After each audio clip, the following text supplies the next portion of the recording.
11 आणि 12 डिसेंबरला मंत्रिमंडळ विस्तार होण्याची शक्यता कमीच असल्याची माहिती सूत्रांकडून मिळते। मंत्रिमंडळाचा विस्तार कधी होणार याची सर्वांनाच उत्सुकता लागलेली आहे। मात्र मंत्रिमंडळ विस्तार हा लांबणीवर पडण्याची शक्यता वर्तवली जाते। मंत्र्यांच्या निवड प्रक्रियेला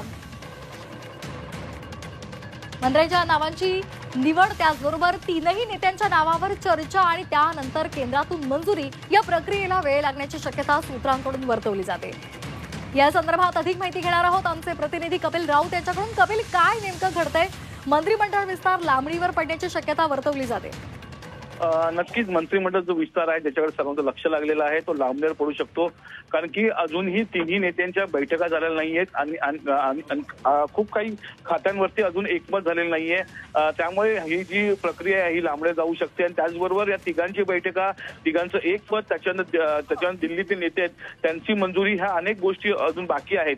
त्यामुळे जी 11 किंवा 12ला होऊ शकते मंत्रिमंडळ विस्तार, ते थोडं लांबणे जाऊ शकतं, थोडा वेळ लागू शकतो असं एक माहिती समोर येत आहे। कारण की तिघांचीही अजून बैठक झाली नाहीये। काल बैठक होणार होती, तीही पोस्टपोन झालेली आहे। आता आज बैठक होते का नाही ह्याकडे सर्व लक्ष आहे, कारण की बैठक होणं गरजेचं आहे, पण तिन्ही नेते अजूनही बैठकीला बसले नाहीये, त्यामुळे कदाचित निर्णय घेऊ शकत नाहीये। त्यामुळे हा जो विस्तार आहे मंत्रिमंडळ तो लांबणीवर पडत आहे।